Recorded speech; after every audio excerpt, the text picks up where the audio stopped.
Hello everyone, आप सभी का आपके अपने यूट्यूब चैनल पे स्वागत है। जैसा कि आप सभी को पता है कि 8th पे कमीशन की जो चर्चा है 2026 से बनी हुई है। माना जा रहा है कि 1 जनवरी 2026 से जो 8th पे कमीशन लागू माना जाएगा, हालांकि अभी लागू हुआ नहीं है। इसके लिए विभाग को जो है और कमीशन को जो है 18 महीने का समय दिया गया है। इसी पे जो है ये अपडेट निकल कर आ रही है कि विभाग मतलब जो भी कमीशन है अपनी जो बैठक कर रहा है दिल्ली में, मुंबई में, हर जगह जो है इसकी बैठकें चल रही हैं और 8 पे कमीशन को कैसे लागू करना है, कितना फिटमेंट फैक्टर रखना है, ये सब बातों पे क्या है चर्चा चल रही है। इसी में जो है फिटमेंट फैक्टर 3.8 रखने का जो है यहाँ पर प्रपोजल आया हुआ है, जिसमें आप देख सकते हैं यहाँ पर प्रपोजल लेवल की बातें की जा रही है और एग्जिस्टिंग पे के मैट्रिक्स की बात की गई है। उसके साथ साथ यहाँ पर देख सकते हैं proposed minimum of the proposed 8 CPC और उसके साथ pay scale by applying 3.83 fitment factor. अगर हम 3.33 फिटमेंट फैक्टर को अप्लाई करते हैं तो क्या जो है किसकी सैलरी रहेगी उसकी भी यहाँ पर बात की गई है। तो ये प्रपोजल है, अभी इसको एक्सेप्ट नहीं किया गया है, जस्ट इसको प्रपोज किया गया है और देखा गया है कि अगर हम इसको रखते हैं तो किसकी कितनी सैलरी हो जाएगी। ठीक है ना, यहाँ पर देख सकते हैं। उसके साथ हम बहुत सारी चीज़ों को चर्चा करने वाले हैं, किस कर्मचारी कितनी सैलरी के साथ साथ हम कब ये लागू होगा आने वाले समय में, और उसके साथ साथ हम बहुत सारी चीज़ों पर डिस्कस करने वाले हैं और इसकी अगली मीटिंग कब होगी, सभी के लिए जो है लेटर निकला हुआ है, सभी की जो अपडेट निकल कर आ रही है सब पे डिस्कस करेंगे। इससे पहले कि आप चैनल पर नए हो तो चैनल को सब्सक्राइब कर लो और अगर वीडियो आपके लिए हेल्पफुल रहती है तो वीडियो को लाइक शेयर करना बिल्कुल भी ना भूलें और अपने साथियों को शेयर करें जो जिसको जो है 8 पे कमीशन से लाभ होने वाला है। तो चलिए आइए देखते हैं। यहाँ पर देख सकते हैं 8 पे कमीशन की बात की गई है, जिसपे अगर पे स्केल या फिर लेवल बात करें A1 है तो आपकी जो सैलरी होगी 18,000 से 56,000 यानी 56,000 के बीच में रहेगी। अगर फिटमेंट फैक्टर लागू होता है तो आपकी सैलरी बढ़कर 70,000 के लगभग यानी 69,000 के लगभग हो जाएगी। उसके साथ अगर बात करते हैं, अगर पे लेवल 2 है या फिर after merger of existing level 2 and 3, तो अगर लेवल 2 एंड 3 के अंदर आप आते हो तो एग्जिस्टिंग जो सैलरी आपकी रहेगी वो 21,000 से 69,000 के लगभग के बीच में रहेगी। और ये अगर फिटमेंट फैक्टर 3.833 लागू होता है तो आपकी सैलरी हो जाएगी 83,200 के लगभग आपकी जो सैलरी हो जाएगी। उसके साथ अगर मैं बात करती हूँ, अगर पे scale after merger of existing level 4 and 5, तो अगर 4 एंड 5 लेवल पे आपको आपकी जॉब है और उसके साथ आपकी सैलरी जो है 29,200 से 92,300 के लगभग है, तो आपकी जो फिटमेंट फैक्टर अगर लागू होता है तो आपकी सैलरी वर्तमान सैलरी जो क्या हो जाएगी 1,12,000 आपकी जो है सैलरी देखने को मिलेगी। वहीं बात करते हैं पे स्केल 4 यानी एग्जिस्टिंग लेवल 6 की बात करते हैं, तो इसमें आपकी सैलरी एग्जिस्टिंग सैलरी होगी 35,400 के लगभग से लेकर 1,12,400 के लगभग जो है आपकी सैलरी होगी। अगर फिटमेंट फैक्टर या फिर 8th कमीशन पे लागू होता है जिसमें 3.83 फिटमेंट फैक्टर रखा जाता है तो आपकी सैलरी 1,35,700 के लगभग हो जाएगी। उसके साथ अगर बात करते हैं पे लेवल की, तो पे लेवल की यहाँ पर बात करते हैं तो पे लेवल स्केल अगर 5 है और after merger of level 6 and 8 the existing जो आपकी सैलरी है यानी वर्तमान या जो सैलरी है 47,600 से लेकर 1,51,100 के बीच में है, तो आपकी जो सैलरी है 8 पे कमीशन लागू होने के बाद यानी 3.833 फिटमेंट फैक्टर लागू होने के बाद आपकी सैलरी 1,82,500 के लगभग हो जाएगी। उसके बाद अगर पे scale 6 after merger of level existing level 9 and 10 की बात करते हैं तो आपकी सैलरी जो है 56,100 से लेकर 1,77,500 के लगभग होगी।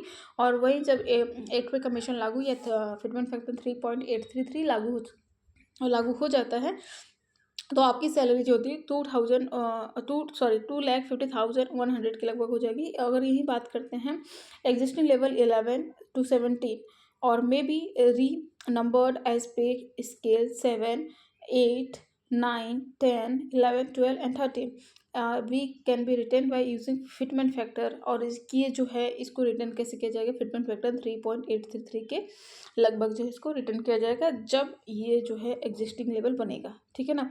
उसके साथ अगर बात करते हैं तो यहाँ पर देख सकते हैं annual increment as already mention will be 6% of basic pay in the proposal pay scale. अगर आपका एनुअली इंक्रीज होता है तो आपके बेसिक पे का 6% को उसको क्या किया जाएगा, प्रपोजल पे स्केल में जोड़ा जाएगा। उसके साथ अगर और लेटर की बात करते हैं तो ये लेटर आप देख सकते हैं जिसमें कहा जा रहा है कि ये लेटर 11 अप्रैल 2026 का आया हुआ है, यानी कि ज़्यादा दिन नहीं हुआ है, कुछ दिनों पहले ही आया हुआ है।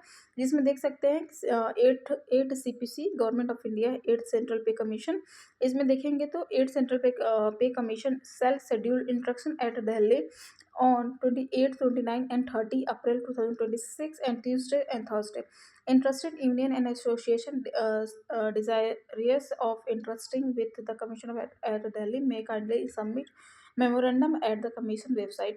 तो ये देख सकते हैं कि 28 से लेकर 30 तक 8 पे कमीशन का जो मीटिंग है दिल्ली में होना है।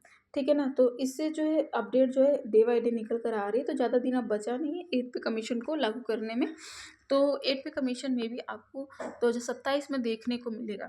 ठीक है ना, क्योंकि अभी तो इस पर मीटिंग चल रही है। जैसा कि ये लेटर देख सकते हैं, ये भी निकला हुआ है। अभी नोटिफिकेशन भी आपने देख लिया और प्रपोजल भी देखा कि फिटमेंट फैक्टर अगर 3.833 रखते हैं तो क्या होगा। ये लोग अपने से अनुमान लगा कर रहे हैं। अगर आगे और जानकारी की बात करते हैं तो ये सारी जो है जानकारी निकल कर आ रही है, जिसमें कह रहे करोड़ों कर्मचारियों की है उम्मीद तो बढ़ेगी ही। साथ में ये इसमें क्या क्या बातें कही गई है। 8वां वेतन आयोग बन चुका है, तो सभी को पता है बन चुका है। 1 जनवरी 2026 को ही बन चुका था, लेकिन अभी लागू नहीं हुआ है। सभी लोग ये माइंड सेट करके रखेंगे, अभी लागू नहीं हुआ है। उसके बाद आयोग का काम जारी है और इस पे डे बाय डे कुछ ना कुछ अपडेट आती रह रही है। अगर आगे बात करें, कर्मचारियों और संगठनों से सुझाव लिए जा रहे हैं और सभी को पता है कि 30 अप्रैल तक जो है एक फॉर्म आपको मिला होगा। मतलब सभी से मांगा गया था, जितने भी सरकारी कर्मचारी हैं सभी से, और जितने भी कुछ लोग हैं जो गवर्नमेंट के लिए हैं, उन सभी से उनका सुझाव मांगा गया था और फॉर्म भरवाया गया था कि आप जो है क्या मतलब 8 पे कमीशन पे कितना फिटमेंट फैक्टर और क्या क्या चीज़ें, आपका क्या विचार है, उस पर रखने के लिए फॉर्म भरवाया गया था। उसके साथ दिल्ली और पुणे में मीटिंग और कंसल्टेशन चल रही है। जैसा कि आपने देखा, एक लेटर अब ये मैंने आपको दिखाया, उसमें बोला गया था कि 28 से लेकर 30 तक के बीच में जो है दिल्ली में मीटिंग करनी है। तो हम कह सकते हैं 8 पे कमीशन का जो काम है वो प्रगति पे चल रहा है। उसके साथ सरकार ने आयोग को लगभग 18 महीने का समय दिया है। सभी को पता है, शुरू में ही आयोग ने कहा था कि हमें 18 महीने लगेंगे अपनी रिपोर्ट देने में। उसके बाद कब लागू होगा, तो प्रभावी तारीख तो मानी जा रही है 1 जनवरी। क्या मानी जा रही है? 1 जनवरी मानी क्या जा रही है। मोदी जी ने अनाउंस भी किया था कि 1 जनवरी 2026 इसको लागू माना जाएगा, हालांकि लागू नहीं है। तो हम मान सकते हैं कि प्रभावी तारीख क्या है, 1 जनवरी 2026। लेकिन असली वेतन बढ़ोतरी 2027 में लागू हो सकती है केंद्र में, और स्टेट में हो सकता है कि 28-29 लग जाए। केंद्र जो है पहले लागू करता है, उसके बाद स्टेट जो है अपना लागू करते हैं। तो हम कह सकते हैं कि स्टेट की जो खबर आ रही है 2029 की आ रही है, 2029 में लागू होगा। लेकिन जो सेंट्रल गवर्नमेंट की आ रही है 2027 तक उम्मीद की जा सकती है, ये भी कन्फर्म नहीं है। और आगे बात करें तो अगर देर हुई तो आपको एरिया भी मिल सकता है। तो अगर मान लीजिए देर होती है, तो जब से लागू माना जा रहा है तब से लेकर जब तक लागू नहीं होता है तब तक का क्या मिलेगा, एरियर आपको मिलने की उम्मीद है। उसके बाद कर्मचारियों क्या मांग रही हैं, तो कर्मचारियों का न्यूनतम वेतन जो मांग रही है वो 69,000 के लगभग मांग रही है। उसके साथ इन्होंने फिटमेंट फैक्टर 3.83 रखने का सुझाव दिया। उसके साथ आपका HRA रूम रेंट जो है बढ़ाने के लिए भी बात कही गई है। उसके बाद ओल्ड पेंशन स्कीम जो है, उसके लिए ओल्ड पेंशन स्कीम को वापस जारी करने की बात कही गई है। कर्मचारियों की ये सब मांगे हैं। उसके बाद अभी हमने लेवल तो ये सारी बातें कर ली है, किस लेवल के लिए कितना जो है सैलरी होने वाली है। तो यहाँ पर भी एक सिंपल सा, वो थोड़ा सा कम्प्लेक्स था, यहाँ पर हम सिंपल से वे में लेवल के थ्रू जानेंगे, जिसमें आप सभी को बहुत इजीली पता चलेगा कि आपकी सैलरी कितनी बढ़ सकती है। ठीक है ना। तो यहाँ पर देख सकते हैं कि ग्रुप डी की लेवल की बात करते हैं और लेवल 1 की बात करते हैं। यहाँ पर तो जो 7वां वेतन था तब जो सैलरी थी 18,000 के लगभग थी। 8 पे कमीशन आएगा तो संभावित सैलरी जो है 40,000 से 50,000 हो जाएगी, जिसमें बढ़ोतरी है 20 से 30,000 देख पा रहे हैं। वहीं लेवल 2 की बात करते हैं तो 19,900 के पास इसकी सैलरी है 7वां वेतन आयोग में। उसके बाद अगर 8 पे कमीशन लागू होता है तो यहाँ पर जो 45,000 से 55,000 जो है इसकी सैलरी हो जाएगी। बढ़ोतरी देख सकते हैं हम 25,000 से 35,000 के बीच में यहाँ पर बढ़ोतरी हुई है। वहीं लेवल 3 की बात करें, टेक्नीशियन क्लर्क जिसमें आते हैं, उसकी बात करते हैं तो उनकी सैलरी 7th पे कमीशन में 21,700 बेसिक पे था, और जो बढ़कर क्या हो जाएगा 50,000 से 60,000 के लगभग हो जाएगा, जिसमें आप बढ़ोतरी देख सकते हैं 28,000 से 38,000 के बीच में इनकी बढ़ोतरी हुई। वहीं बात करते हैं लेवल 6 की, जिसमें जूनियर इंजीनियर और इंस्पेक्टर आते हैं।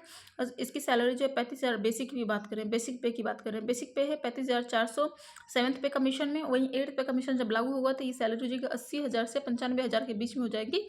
वहीं जो मुनाफा होगा, यहाँ पर जो फायदा होगा, बढ़ोतरी जो संभावित है वो 45,000 से 60,000 के बीच में। वहीं 7th पे जिसमें स्टेशन मास्टर सब इंस्पेक्टर आते हैं, इनकी बात करें तो इसमें 44 जो 7th पे कमीशन है उसमें 44,900 के बीच में आपकी सैलरी थी, और 8 पे कमीशन लागू होता है तो 1 लाख से 1,20,000 के बीच में आपकी सैलरी हो जाएगी। बढ़ोतरी अच्छी खासी देखने को मिल रही है 55,000 से लेकर 75,000 के बीच में। अगर वहीं बात करते हैं लेवल 6 की, जो ऑफिसर लेवल की बात, ऑफिसर लेवल के आते हैं इसमें, और इसकी जो सैलरी है बेसिक पे 56,100 है, और वहीं जो बढ़कर 1,20,000 से 1,50,000 के बीच में हो जाएगी, और जितनी बढ़ोतरी हुई है 65,000 से लेकर 95,000 तक ये बढ़ोतरी आपको देखने को मिल रही है। अगर आगे बात करते हैं डीए का, यानी महंगाई भत्ता का, तो महंगाई भत्ता आप सभी को पता है कि हर वर्ष जो है 6 महीने पे जो है ये बढ़ोतरी की जाती है। तो अभी डीए 50% के आसपास है, और 8वें वेतन आयोग में डीए को बेसिक पे में मर्ज किया जा सकता है, और फिर से जो है डीए को शुरुआत की जाएगी। तो 8th पे कमीशन में डीए को क्या है, मर्ज करने की जो बात कही गई है, इससे बेसिक सैलरी अचानक ज़्यादा दिखेगी, ठीक है ना। जैसे डीए को हम मर्ज करते हैं, डीए जिसको भी जितना मिल रहा है, कितना परसेंट मिल रहा है बेसिक पे का, या फिर जितना भी है 58%, 60% जो भी है, अगर उतना डीए मिल रहा है, और उसके बाद इसको क्या किया जाएगा, जैसे 8 पे कमीशन आएगा उसको क्या किया जाएगा, उसमें मर्ज करने से बेसिक पे आपको क्या करेगा, इंक्रीज कर कर दिखेगा, उसके यानी बढ़ा हुआ दिखेगा। सीधा एग्जाम्पल अगर मान लेते हैं कि मान लो कि आपकी सभी की सैलरी जो बेसिक पे 18,000 है, और तो इसका डीए 9,000 हो जाता है, और टोटल यहाँ पर 27,000 आपका है। लेकिन वेतन आयोग में जब 8 पे कमीशन लागू होगा तो यहाँ पर देख सकते हैं, जब 8 पे कमीशन लागू होगा तो न्यू बेसिक पे आपका कितना हो जाएगा, 45,000 हो जाएगा, और डीए आपका शून्य माना जाएगा, ठीक है ना। फिर से डीए को इंक्रीज करते हुए 0 से लेकर काउंट किया जाएगा, यानी टोटल मतलब लगभग दोगुनी सैलरी आपको मिलेगी, और टोटल क्या हो जाएगा, 45 के लगभग हो जाएगा। एग्जाम्पल के तौर पे हम लेकर चल रहे हैं। वही रेलवे एम्प्लॉयज़ की बात करें, पर क्या असर पड़ेगा, सैलरी में बड़ा जंप आएगा, नाइट ड्यूटी अलाउंस बढ़ सकता है, उसके बाद रनिंग स्टाफ को ज़्यादा फायदा होगा, और पेंशन वालों को भी बढ़ोतरी देखने को मिलेगी।